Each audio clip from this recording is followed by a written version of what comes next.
ไม้คดพอดัดได้ตรงดี คนคด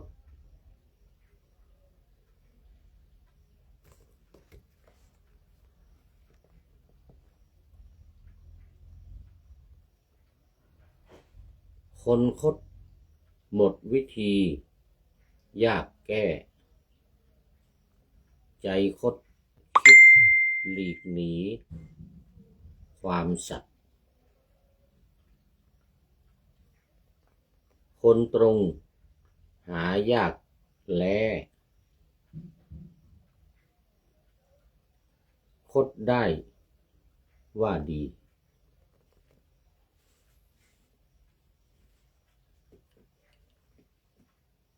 คนคดมักมุ่งคิดทุจริตมากวิธีคดได้ในทุกที่คนบาปหนาไม่น่าคบคนคดได้เป็นใหญ่จักบรรลัยไม่รู้จบบริหารติดลบนักการเมืองยังร่ำรวยคิดกู้เอามาแก้ปั่นกระแสให้ดูสวยในว่าจะมาช่วยแท้จริงนั้นผันให้ใครขอถวายความนอบน้อมแด่พระรัตนตรัยมีพระพุทธเจ้าเป็นต้นขอถวายความเคารพพระมหาเถระพระเถรานุเถระเจ้าคณะพระสังฆาธิการทั่วโลกมีพระเดชพระคุณพระธรรมเสนาบดีเจ้าคณะภาค7วัดพระธาตุดอยสุเทพเป็นต้นและขออำนวยพรแด่ท่านผู้ฟังท่านผู้ชมสาธุชนพุทธบริษัททั้งหลายวันนี้รายการพระไตรปิฎกลอยฟ้าก็ลอยมาจากวัดพระธาตุดอยสุเทพผ่านทาง Facebook ไลฟ์สวัยเทพบุญเข้าสู่สถานีวิทยุ5 แห่งเหมือนเดิมโอ้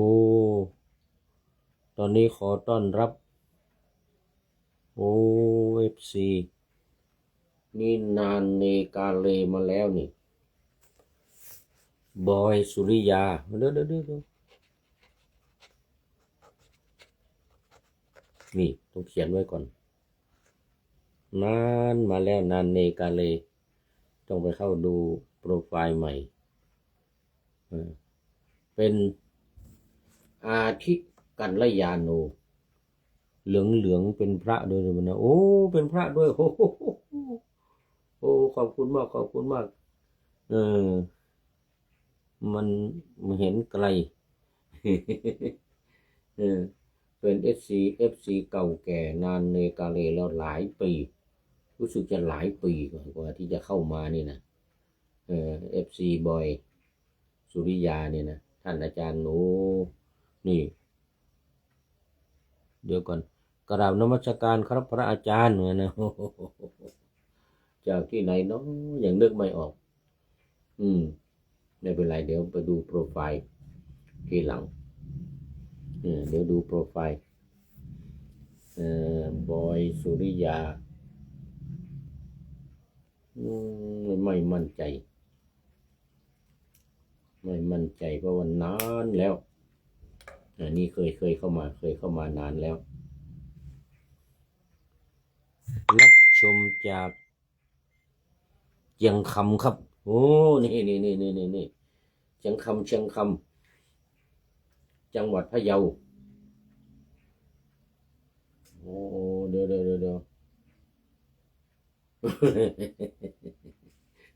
เชียงคำโอ้เชียงคำจังหวัดพะเยายังนึกไม่ออกโอ้เดี๋ยวก่อนมันไม่เป็นไรเป็นอาทิกัลยาโนนี่ เป็นผู้มีความงามในเบื้องต้นได้แก่ศีลถ้าใครเดี๋ยวนี้ตั้งใหม่แล้วถ้าใครเข้ามาในถ้ำกลางก็จะเป็นมัชเชกัลยานังผู้มีความงามในถ้ำกลางแล้วก็มาสุดท้ายก็ปริโยสานะกัลยานังบอยสุริยาสาธุวะนะโอ้ไม่เป็นไรโมทนาเป็นอย่างยิ่งนี่เข้ามาแต่หัวรุ่งเลยไก่ไม่ทันโหสุริโยยังไม่จับขอบฟ้าปะหน้าธรรมาสยังไม่เสร็จกำลังจะบอกเรื่องสถานีโอ้ขอบคุณมากกดไลค์เยอะๆกดไลค์กดแชร์เยอะๆนี่ตุ้มตั้มโอ้โมทนาดูไม่ทันเลยนะ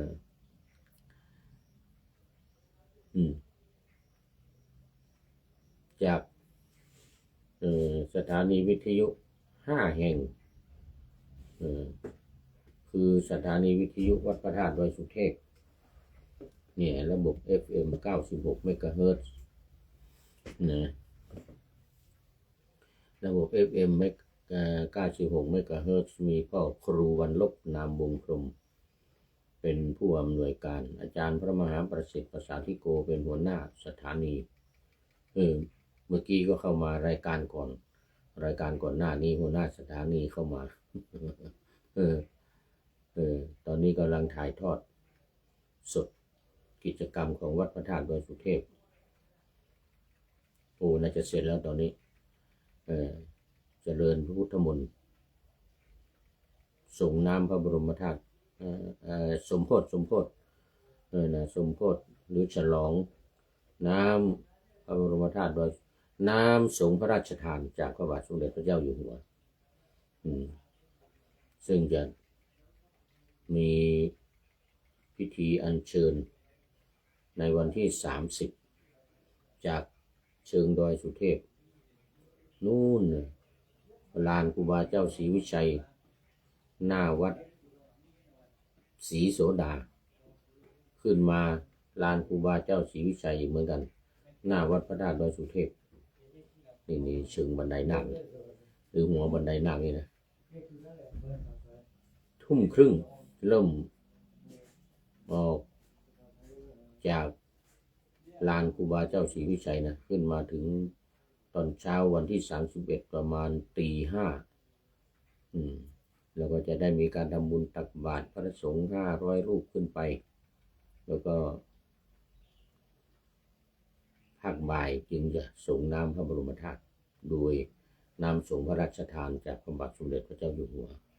เป็นประจำปี2569เพราะว่าเป็นมีมาทุกปีพระราชทานมาทุกปีแล้วก็เรามีการเฉลิมฉลองอยู่5 วันคือวันที่25นะวันที่บันทึกรายการนี่แหละเนี่ยวันที่บันทึกรายการนี้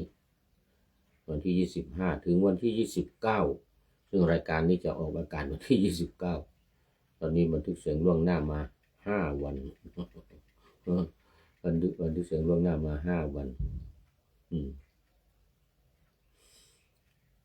ท่านผู้ฟังที่ฟังวันที่29ก็อย่างงงเด้ออย่างงงเพราะว่านี่บันทึกเสียงล่วงหน้าในเหตุการณ์มันจะผ่านไปอย่างวันกตัญญูนี่ก็จะผ่านไปวันกตัญญูวัดป่าแดงมหาวิหารวันที่26นี้นะประชาสัมพันธ์วันสุดท้ายแล้ววันนี้ประกาศประชาสัมพันธ์วันสุดท้ายวันที่26นี้เป็นวันกตัญญูของวัดป่าแดงวันคล้ายวันเกิดของพระเดชพระคุณหลวงพ่อพระครูโคสิตปริยัติยาภรณ์ตอนนี้ก็ท่านบอยบอกมาว่าผมเตรียมตัว เลิกงานก่อนนะครับโอ้เตรียมตัวเลิกงานโอ้โหนิมนต์ครับนิมนต์ยังนึกไม่ออกท่านบอยนี่นะท่านบอยสุริยานี่นะ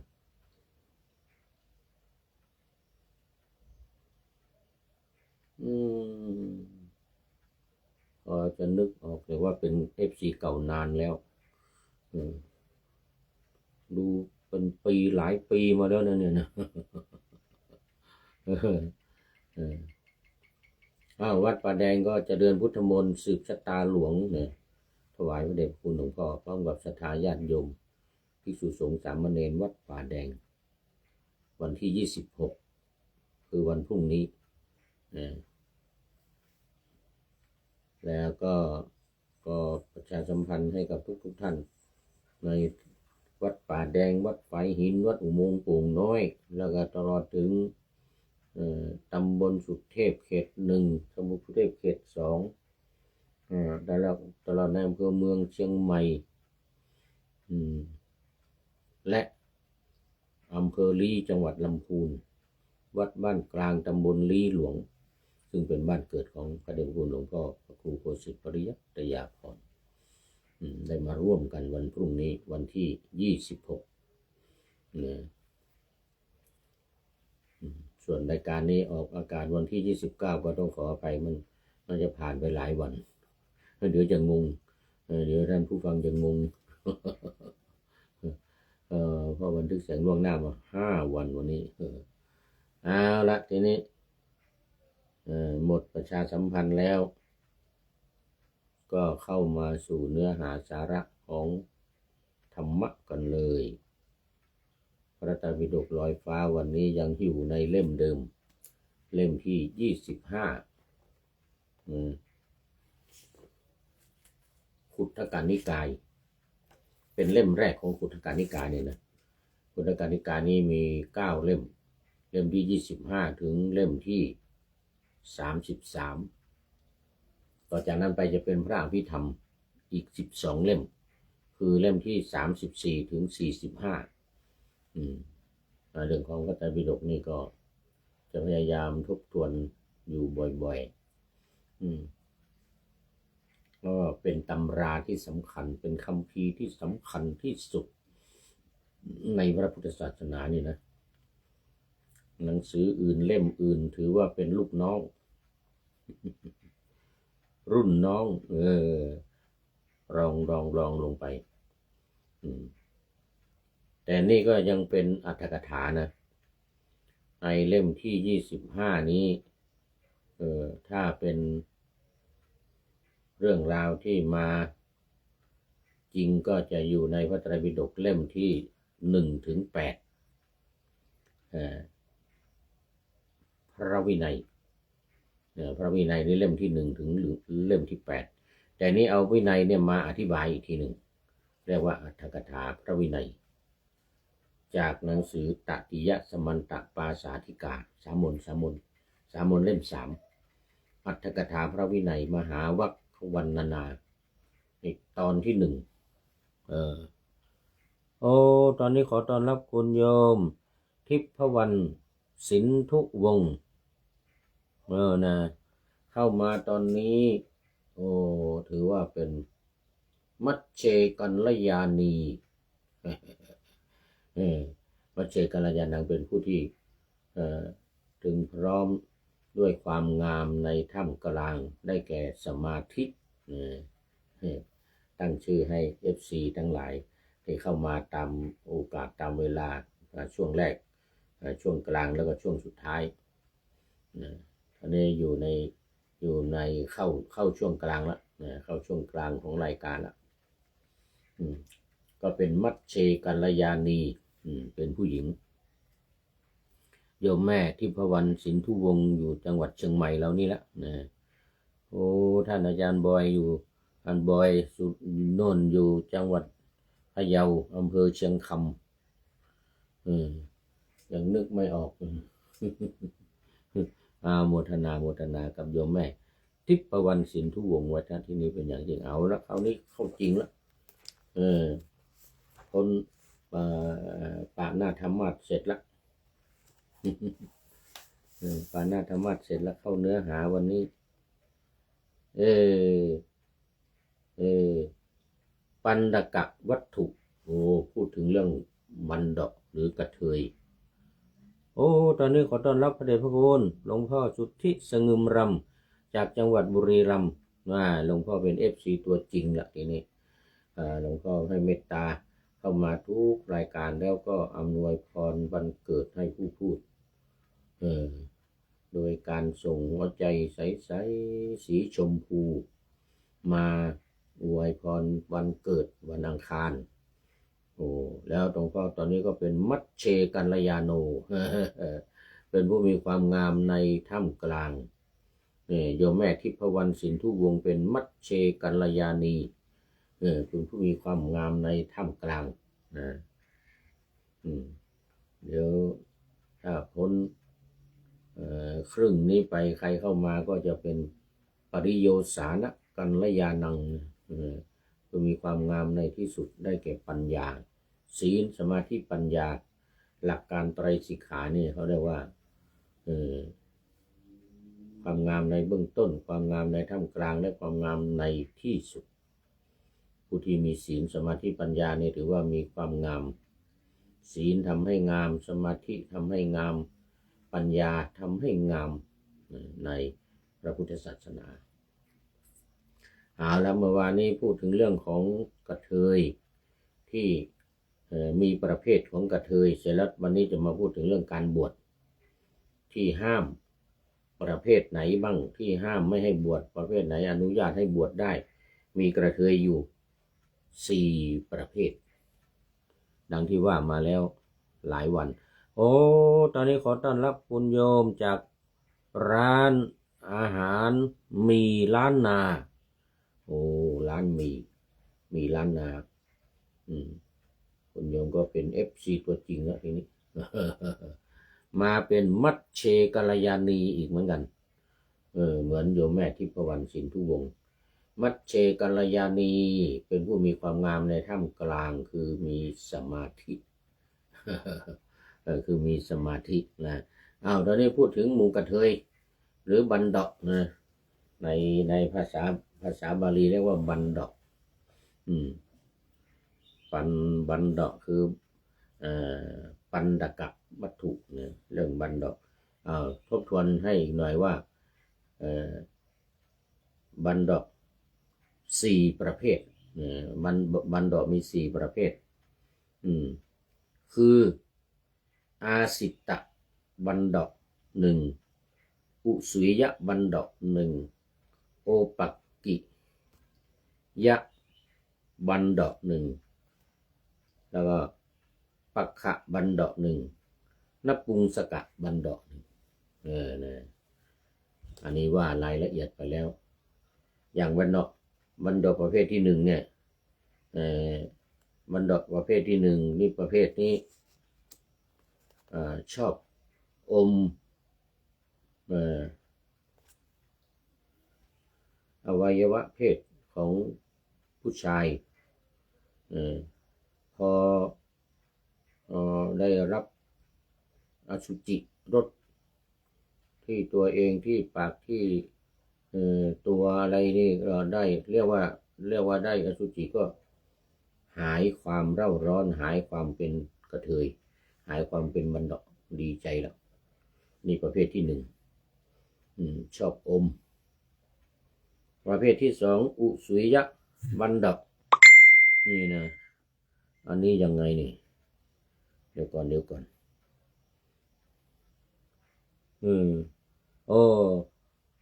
ที่เห็นนะอัจฉริยะของชนเหล่าอื่นนะ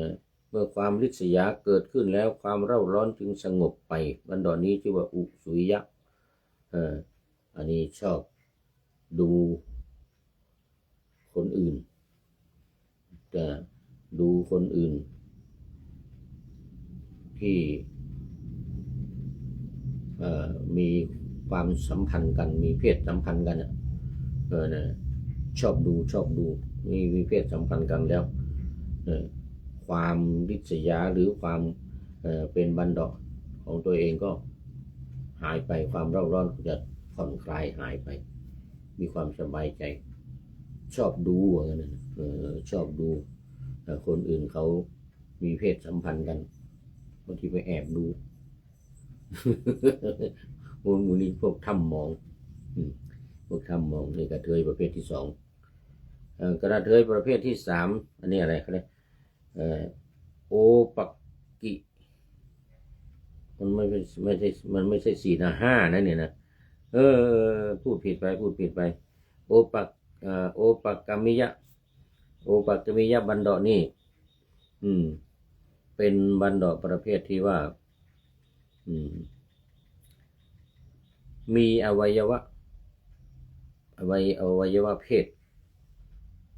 ถูกตัดอวัยวะเพศของตัวเองหรือไม่ก็ไปแปลงเพศที่เป็นเพศชายดีๆเนี่ยนะก็ไปตัดแล้วก็ไปเปลี่ยนเป็นเพศหญิงนี่เขาเรียกว่าโอปักกิยะบันดากระเทยประเภทไปเปลี่ยนเพศของตัวเองหรือบางทีถูกบังคับถูกตัดอย่างพวกขันทีนี่โดยเฉพาะในประเทศจีนหรือในสำนักพระราชวังในประเทศจีนนี่นะสำนักพระราชวังนี่ผู้ชายที่ทำงานอยู่ในสำนักพระราชวังนี่พระเจ้าแผ่นดินเขาก็กลัวจะไปเป็นกิ๊กเป็นชู้เป็นกิ๊กของพระมเหสีหรือนางสนมคนนางสนมมีเยอะเหมือนพญาพรหมบัวหารที่ไปอยู่จังหวัดแพร่แล้วก็ไปเป็นกิ๊กกับนางสนมของพระเจ้าแผ่นดิน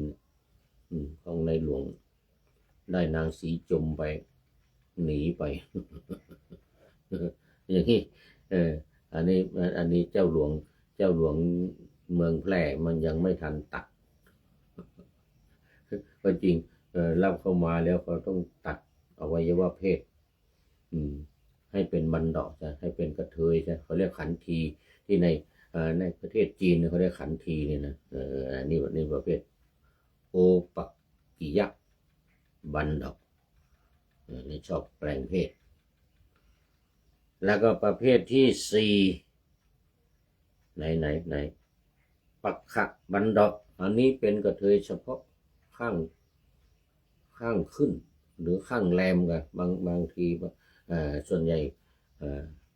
ข้างแรมเนี่ยเป็นกระเทย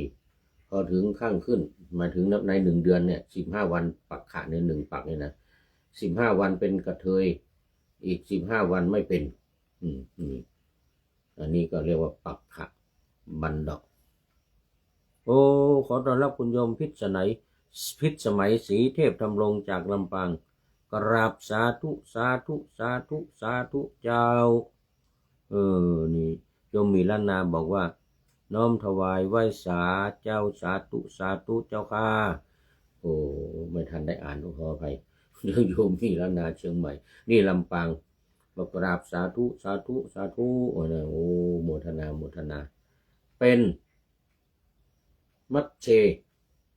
กัลยาณีอีกเหมือนกัน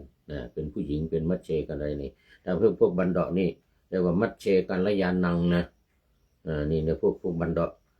าทั้งหลายนี่ถ้าเข้ามาในรายการในรายการของผู้พูดนี่จะเรียกว่ามัดมาในท่ามกลางมัชเชกัลยานังเพราะว่าเป็นนปุงสกลิงกัลยานังเป็นนปุงสกลิงถ้าเป็นผู้หญิงเป็นมัชเชกัลยาณีเป็นผู้ชายก็มัชเชกัลยาโน นี่พวกบันดานี่เป็นมัชเชกัลยานังประเภทที่สี่เป็นครึ่งเดือนเป็นกระเทยครึ่งเดือนอีกครึ่งเดือนไม่เป็นและสุดท้ายประเภทที่ห้าณปุงสกลิงบันดาณปุงสกลิงไอ้นี้ไม่มีเพศกระเทยประเภทนี้เกิดมาเลยตั้งแต่เกิดมาเลยก็ไม่รู้ว่าเป็นเพศหญิงเพศชายไม่มีเพศ นะเพศหญิงก็ไม่ใช่ชายก็ไม่เป็นไม่มีทั้งสองอย่างนี่ก็เป็นกระเทยโดยกำเนิดตั้งแต่เกิดมาเลยเกิดมาก็เป็นบัณฑิตเลยไม่มีเพศไม่มีเพศหญิงไม่มีเพศชายเป็นนปุงสกลิงเรียกว่านปุงสกบัณฑิตอันนี้มีอยู่5ประเภททีนี้เรามาดูกันวันนี้ว่าประเภทไหนบวชได้ประเภทไหนบวชไม่ได้ตามพระวินัยส่วนบัณฑิตใดเกิดมาแล้วไม่มีเพศนะไม่มีภาวะรูปในปฏิสนธิทีเดียวคือไม่ปรากฏชายหรือหญิงแต่กำเนิดบัณฑิตนี้ชื่อนปุงสกบัณฑิตไม่มีเพศนปุงสกลิงในอัตถกถาชื่อกุลุนทีพระอัตถกถาจารย์แก้ว่าในบัณฑิต5ชนิดนั้นอาสิตตบัณฑิตและอุสุยบัณฑิตไม่ห้ามบรรพชาคือประเภทแรกที่ชอบอมนะชอบอมอวัยวะเพศของผู้ชายคนอื่นแล้วก็ที่สองชอบดูชอบไปดูแอบมองดูเขาร่วมเพศกันเขามีเพศสัมพันธ์กันแล้วก็ความเป็นกระเทยก็หายไปเรียกว่าความเร่าร้อนจึงสงบไป2ประเภทนี้ไม่ห้ามบวชไม่ห้ามบรรพชาแต่ว่าเมื่อบวชเข้ามาแล้วทำความผิดบวชเข้ามาแล้วทำความผิดขั้นเป็นอาบัติไม่ว่าจะเป็นสังฆาทิเศษหรือปาราชิกก็ถือว่าทำผิดในภายหลังก็ดำเนินการตามกระบวนการของวินัยเช่นให้ลาสิกขาไปให้อยู่กรรมอย่างผิดถ้าผิดศีลผิดข้อสังฆาทิเศษก็ให้อยู่ปริวาสให้อยู่ปริวาสกรรมไปแต่ถ้าไม่ถึงขั้นปาราชิกไม่ถึงขั้นสังฆาทิเศษก็ให้แสดงอาบัติเพื่อความบริสุทธิ์ไปแต่ก็ให้บวชได้ไม่ห้ามบวชนะสองประเภทนี้ไม่ห้ามบวช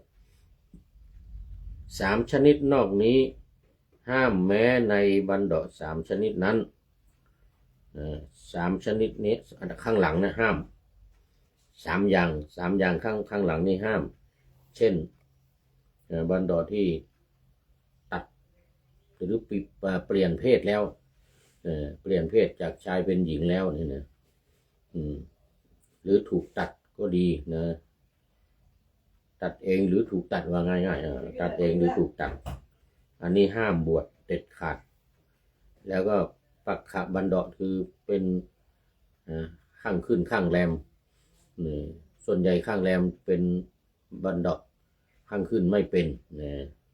นี่ก็ห้ามบวชนปุงสกบัณฑิตอันนี้ก็กระเทยประเภทนี้ก็ห้ามบวชเหมือนกัน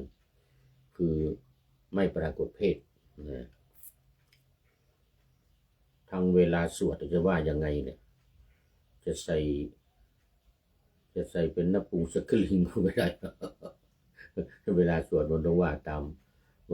นี่ว่าตามเขาเรียกอะไรไวยากรณ์ของการสวดปุริโสอย่างเงี้ยปุริโสสิอย่างเงี้ยท่านเป็นบุรุษหรือเปล่าอย่างเงี้ยทีนี้ผมมาบวชถ้าเป็นนปุงสกลิงจะว่ายังไงจะตอบยังไงเนี่ยปุริโสสิมันเป็นบุรุษไหมตอบไม่ได้เพราะไม่มีเพศไม่มีเพศไม่รู้ว่าเป็นผู้หญิงเป็นผู้ชายอย่างนี้บวชไม่ได้ 3ชนิดห้ามนะบัณฑิต3ชนิดนั้นสำหรับปักขะบัณฑิตห้ามบรรพชาแก่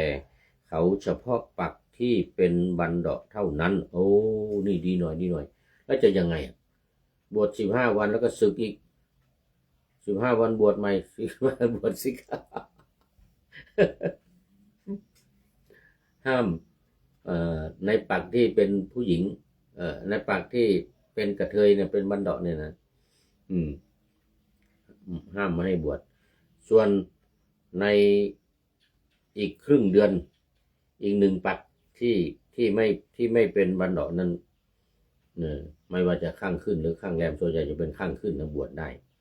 พอไปข้างแรมปุ๊บเป็นบันดาอย่างนี้ห้ามบวชหรือข้างขึ้นเป็นบันดาพอไปข้างแรมไม่เป็นบันดาอย่างนี้นะก็บวชได้ในข้างแรมอย่างนี้ก็บวชแค่15 วันเนี่ยบวชได้15 วันก็ต้องเดี๋ยวก็เป็นบันดาอีกแล้วเป็นกระเทยอีกแล้วอันนี้ก็ไม่ให้บวชก็ต้องศึกเสร็จแล้วอีก15 วันบวชมาอีกโอ้แล้วใครจะมาสวดยติจตุถกรรมเขาจะมาสวดยติจตุถกรรมทุก15 วันไม่ไหวแล้วอย่างนี้ก็นอกจากว่าบวช15 วันแล้วก็ศึกไปแล้วก็ไม่ต้องมาบวชอีกหรือนานๆ3-4 ปีหลายปีมาก็โอ้อยากจะให้บวชอีก15 วันอย่างนี้นะพอบวชได้อยู่นะรู้สึกจะลำบากรู้สึกจะลำบาก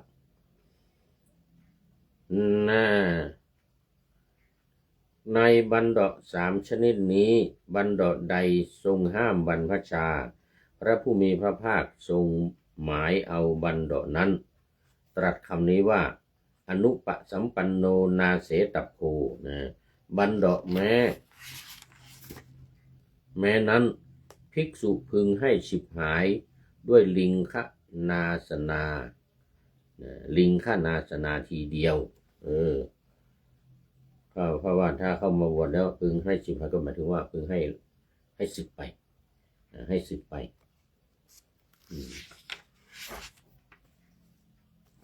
เบื้องหน้าแต่นี้แม้ในคำที่กล่าวว่าพึงให้ฉิบหายก็มีนัยยะเหมือนเดียวกันให้ฉิบหายก็คือให้พ้นจากความเป็นสมณะไปถ้ามาบวชแต่สืบทราบทีหลังบางทีไม่ได้บอกเวลาเขาถามปุริโสสิก็เป็นบุรุษไหมก็อามะพันเทบอกเป็นบุรุษ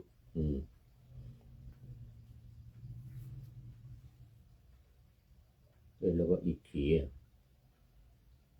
ผู้หญิงไม่มีถามแต่ว่าเป็นบุรุษเป็นบุรุษหรือเปล่าสรุปก็คือกระเทย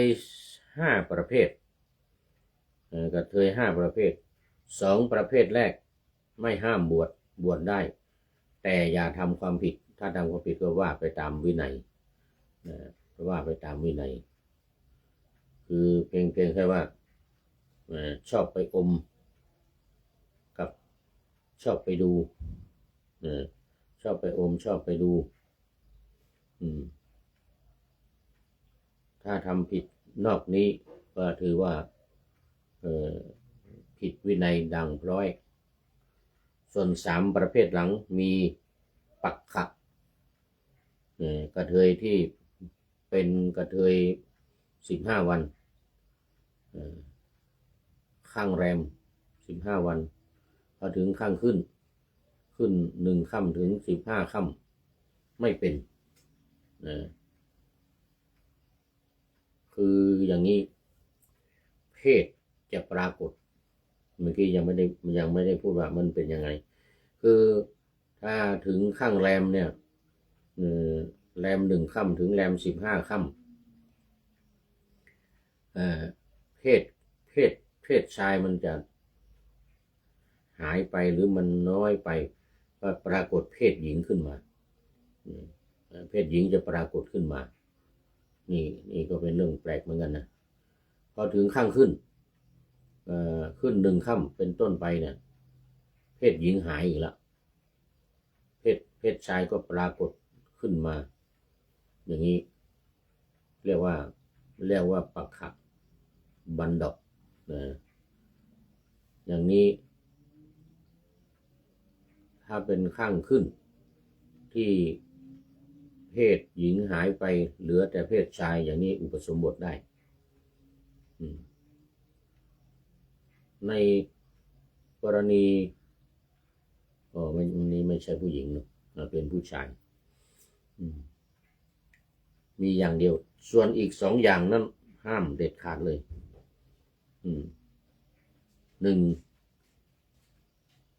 นปุงโอปกิยะบันดอนนี่ก็ห้ามเด็ดขาดเลยพวกที่เปลี่ยนเพศแปลงเพศ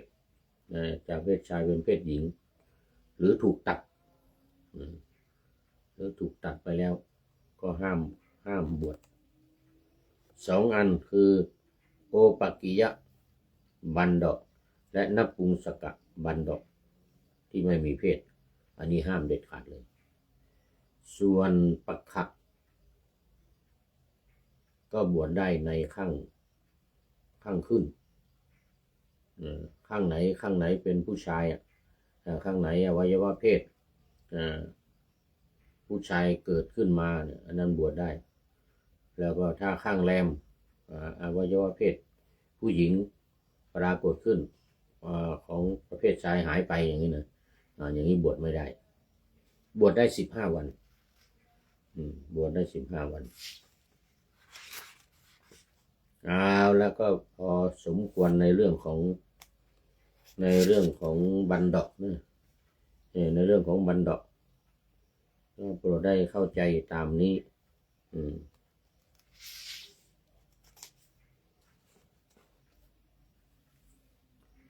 ทีนี้มันมีแง่มุมมันก่อนว่าไปนิดหนึ่งว่าไปนิดหนึ่งว่ากรณีบันดอกที่เป็นบันดอกเพราะใจเป็นแต่ร่างกายไม่เป็นไม่เหมือนอย่างนี้ไม่เหมือน5 ประเภทนี้อย่างพระพุทธเจ้าในที่เคยเล่าให้ฟังบ้างตอนเมื่อ20 อสงไขยโน้นนะตอนแรกเลยนะเป็นผู้หญิงเป็นทอมเป็นผู้หญิงอยากเป็นผู้ชายความอยากเป็นผู้ชายนี้ก็จึงทำตัวเป็นผู้หญิงนี่นะแต่ทำตัวเป็นผู้ชายแต่มีเพศเป็นผู้หญิงนะทำตัวเป็นผู้ชายส่วนพอได้ร่างเป็นผู้ชายแล้วอันนี้อธิษฐานขอให้เป็นผู้ชายแล้วจะได้บวชเป็นพระพุทธเจ้าไงไปเห็นพี่ชายที่สละราชบัลลังก์ออกบวชพระเชษฐาว่างั้นนะ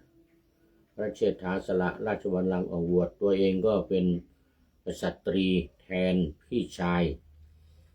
เสร็จแล้ววันหนึ่งก็ไปกราบนมัสการพี่ชายในป่าก็ปรากฏว่าบรรลุเป็นพระปัจเจกพุทธเจ้าอ้วนท้วนตุ้ยนุ้ยอยู่ในป่าสบายไม่ต้องรับภาระอะไรไม่ไปสละราชบัลลังก์แล้วไม่ต้องรับภาระอะไรเป็นพระปัจเจกพุทธเจ้าอยู่สบายพระนางกษัตรี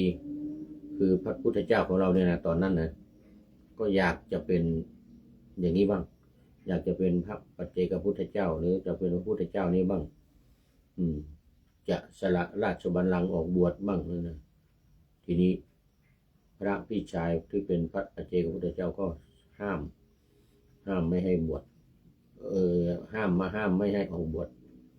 ถ้าเป็นผู้หญิงมันลำบาก อันตรายแล้วก็จะไปอยู่ในป่านอนกับดินกินกับทรายร่างกายของผู้หญิงก็ไม่เอื้ออำนวยสภาพหลายอย่างอย่างเช่นเวลามีฤดูอย่างเงี้ยนะเวลามีฤดูก็จะลำบากเวลาถูกข่มขืนก็ไม่มีแรงสู้ผู้ชายได้สรุปแล้วไม่ได้ต้องอธิษฐานให้เป็นผู้ชายก่อนตั้งจิตอธิษฐานปรากฏว่า500 ชาติเป็นผู้หญิงอยู่นั่นแหละแต่ว่าตั้งใจเป็นผู้ชายเลยเป็นทอมทำตัวเป็นทอมแต่ว่าเป็นทอมดีนะเป็นทอมดีนะไม่ไป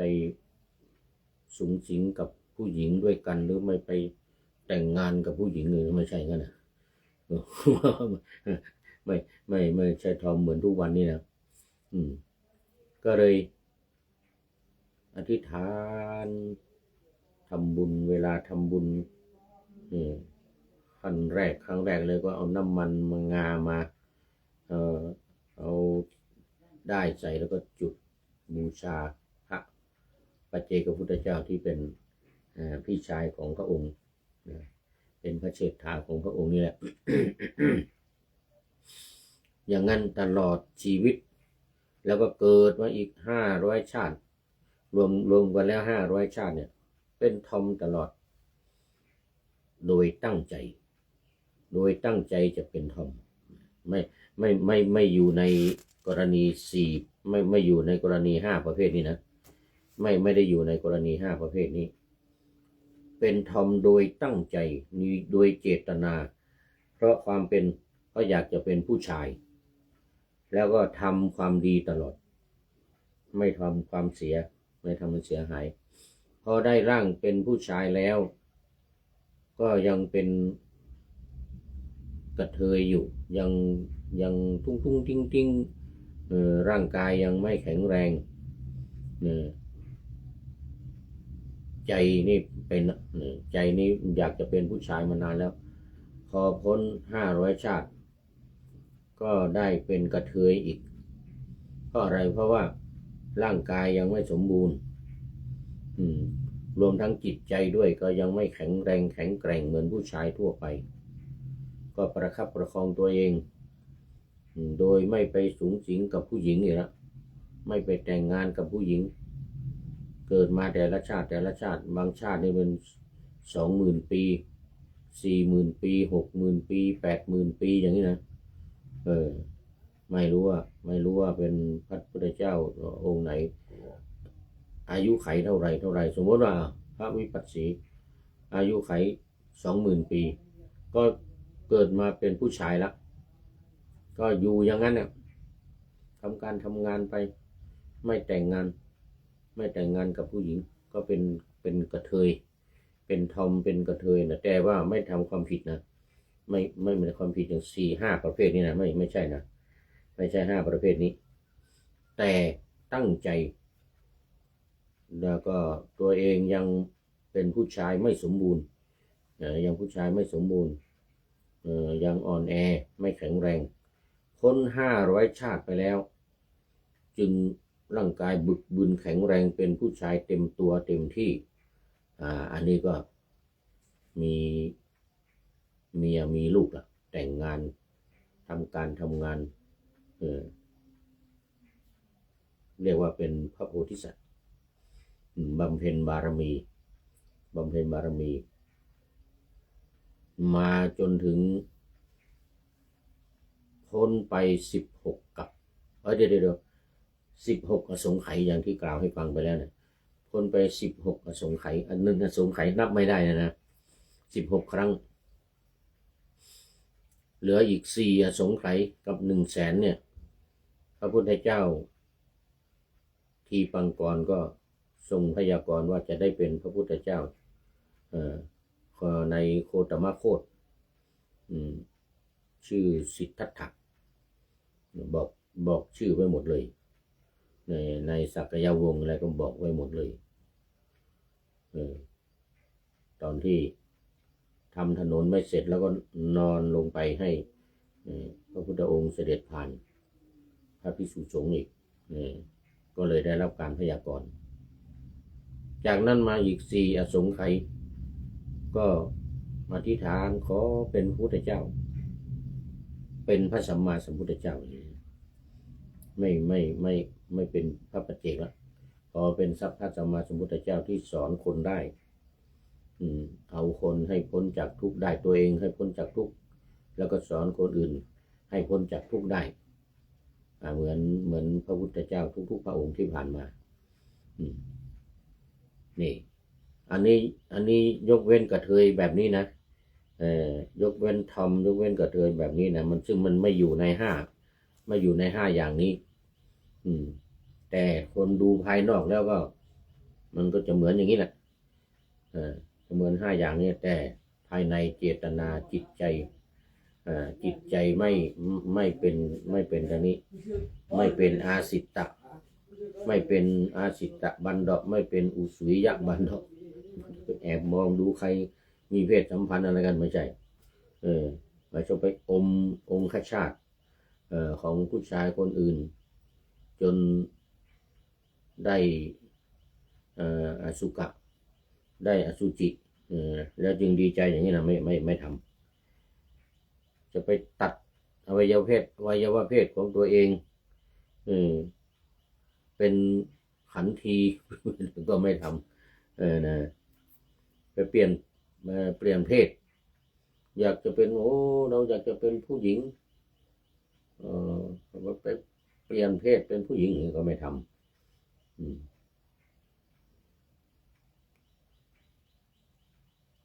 แล้วก็นี่ปักขะก็ดีนับปุงสักบันดอกก็ดีก็ไม่เป็นแบบนี้นะไม่เป็นแบบนี้สรุปได้ว่าทั้งห้าประเภทเนี่ยไม่พระพุทธเจ้าของเราเนี่ยนะตั้งแต่เริ่มต้นที่เราให้ฟังมานี่นะไม่เป็นแบบนี้ทั้ง5อย่างแล้วก็เป็นทอมก็ดีเป็นกระเทยที่ยังไม่แข็งแรงนั่นนะยังอ่อนแออยู่นะร่างกายยังอ่อนแออยู่จิตใจก็ยังไม่แข็งแรงเข้มแข็งนะทั้ง2อย่างทั้ง500 ปี500 ปีเนี่ยนะไม่อยู่ใน5ประเภทนี้แต่เป็นทอมโดยความตั้งใจโดยเจตนาแต่เป็นกระเทยนั่นก็มันเป็นโดยความจำเป็นอย่าง500 ชาติหลังที่เป็น500 ชาติหลังที่เป็นกระเทยต้องแต่งร่างกายไม่แข็งแรงเนี่ยนะมืออ่อนเท้าอ่อนเนี่ยนะเวลาเดินตุ้งติ้งเนี่ยนะอันนี้ก็เป็นโดยธรรมชาติโดยไม่ได้ตั้งใจเป็นแต่ร่างกายมันยังไม่สมบูรณ์ร่างกายมันยังไม่สมบูรณ์ก็เลยออกไปลักษณะนั้น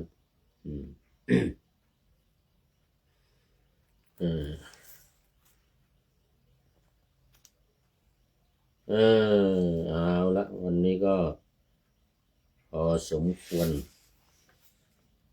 คุณโยมพิษสมัยศรีเทพธรรมรงค์ก็อยู่มาสุดท้ายโยมพิษสมัยศรีเทพธรรมรงค์ก็อยู่มาตั้งแต่มัชเชกัลยาณีนะมาจนถึงสุดท้ายเลยเป็นปริโยสานกัลยาณีเป็นผู้มีความงามในที่สุดมีความงามในที่สุดก็โมทนาขอบคุณเป็นอย่างยิ่งเอาแล้วตอนนี้หมดเวลาก็สรุปเนื้อหาวันนี้ก็คือบันดา5 ประเภทประเภทที่5ประเภทนี้แล้วก็มี6พิเศษคือพระพุทธเจ้าของเรานี้ตั้งแต่เริ่มต้นเมื่อ20 อสงไขยแสนกับครั้งแรกเลยนะ ที่เป็นกษัตรีเป็นพระเจ้าแผ่นดินผู้หญิงเนี่ยนะเป็นกษัตรีเป็นต้นมาอีกจนถึงอีก500 ชาติแล้วก็ที่เป็นกระเทยอีก500 ชาติอันนั้นไม่อยู่ใน5 ประเภทนี้รวมแล้วก็มีเป็น6 ประเภทก็แล้วกันในนี้ตามพระวินัยนะนี้ที่ว่ามานี้5 ประเภทรวมทั้งพระพุทธเจ้าที่เป็นกระเทยดีนะเป็นทอมก็ทอมดีไม่ทำความผิดแต่ในขณะเดียวกันก็ทำแต่ความดีอย่างเดียวมุ่งหมายตั้งใจในช่วง500 ชาติแรกก็ตั้งใจจะให้เป็นผู้ชายนี่เขาเรียกว่าเป็นทอมโดยตั้งใจโดยเจตนาโดยเจตนาส่วน500 ชาติหลังมันเป็นไปตามธรรมชาติที่ยังไม่แข็งแรงก็เลยเป็นกระเทยตุ้งตุ้งติ้งติ้งไปแต่ไม่ทำความผิดเจตนาใจทำแต่ความดีอย่างเดียวพอตอนอายุแก่บั้นปลายชีวิตก็ออกบวชเป็นฤาษีบ้างเป็นดาบทบ้างเป็นอะไรตามประเพณีของสมัยนั้นมันยังไม่มีพระพุทธเจ้าหรือเกิดมาในสมัยที่มีพระพุทธเจ้าก็อาจจะปฏิบัติตามรักษาศีลฟังธรรมรักษาศีล 5 ศีล 8อะไรก็ไปตามนั้นแต่ยังไม่ถึงขั้นบรรลุธรรมยังไม่ถึงขั้นบรรลุธรรมเป็นเพียงแต่การสร้างบารมีเป็นเพียงแต่การสร้างบารมีแล้วตอนหลังมาอสงไขยหลังมานี่ก็สมบูรณ์โดยเฉพาะตั้งแต่อสงไขยที่16ผ่านไปอสงไขยที่เหลืออีก4อสงไขยนั้นร่างกายแข็งแรงบึกบึนเป็นผู้ชายเต็มตัวว่างั้นนะเต็มตัวไม่เป็นกระเทยไม่เป็นอะไรเลยจนกระทั่งมาชาติสุดท้ายในอีก100,000 กับแล้วก็มาชาติสุดท้ายที่เป็นพระพุทธเจ้านี่ก็แข็งแรงสมบูรณ์แบบเป็นผู้ชายสมบูรณ์แบบครบมหาปุริสลักษณะด้วยมหาปุริสลักษณะ32 ประการด้วยเพราะบารมีที่สร้างมันนานเนกาเลเป็นอสงไขยเลย20 อสงไขยดูดิ นานที่สุดแล้วเอาไว้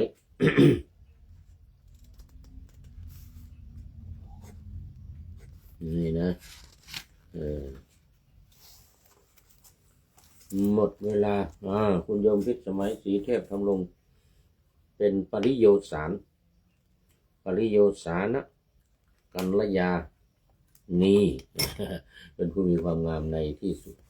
อนุโมทนาอันนี้ก็มาดูข้อคิดท้ายรายการวันนี้ได้จากผู้ใดเนาะแหละพิสิทธิ์ศิวิไลคุณพิสิทธิ์ศิวิไลเป็นกาบห่อโครงคือเป็นโครง4 สุภาพในเบื้องต้นเป็นโครง4 สุภาพแล้วก็อธิบายความเสริมเพิ่มเติมขยายความนี้เป็นกาบยานีหน้า5หลัง6มาดูโครงก่อนไม้คดพอดัดได้ตรงดีคนคดหมดวิธียากแท้ยากแก้ยากที่จะแก้นะคนคดหมดวิธียากแก้ใจคดคิดหลีกหนีความสัตย์ก็จะหลีกหนีความซื่อสัตย์นะใจคดคิดหลีกหนีความสัตย์คนตรงหายากแท้คดได้ว่าดีคนตรงหายากแท้คดได้ว่าดีนะคนตรงหายากแท้คดได้ว่าดีอันนี้เป็นโครง4 สุภาพอันนี้ต่อไปเป็นกาบเขา เขาเรียกกาบห่อโครงเนี่ยหมายถึงว่าอธิบายใจความขยายความให้เพิ่มเติมออกมาคนคดมักมุ่งคิดทุจริตมากวิธีคดได้ในทุกที่คนบาปหนาไม่น่าคบคนคดได้เป็นใหญ่จักบรรลัยไม่รู้จบบริหารติดลบนักการเมืองยังร่ำรวยคิดกู้เอามาแก้ปั่นกระแสให้ดูสวยในว่าจะมาช่วยแท้จริงนั้นหันให้ใครอันนี้ค่อนข้างจะเป็นการเมืองไปหน่อยต้องขออภัย ต้องขออภัยก็จากโมทนาขอบคุณจากคุณพิสิทธิ์ศิวิไลอันนี้ค่อนข้างจะเป็นเรื่องของการเมืองแล้วก็โมทนาในข้อคิดในวันนี้เป็นอย่างยิ่งขอนำพระไตรปิฎกลอยฟ้าไปจากผู้ฟังทั้งหลายในโลกล่าวันต่อไปจะได้จรย้อนกลับมาสู่สถานีใหม่ให้ท่านฟังอย่าลืมเปิดวิทยุหรือเครื่องรับโทรศัพท์โมบายคอมพิวเตอร์ผัง YouTube เฟซเพจไลน์ให้ดังๆเพื่อชมฟังรายการวันต่อไปขอทุกท่านมีความสุขทุกคืนวันนำธรรมะประกอบการงานทั้งหลายเช่นขยันทำงานทางวาจากายใจขวนขวายกิจการงานนาบำเพ็ญสาธารณประโยชน์เว้นสิ่งที่มีโทษโหดเยี่ยงสาประกอบแต่กรรมดีมีราคา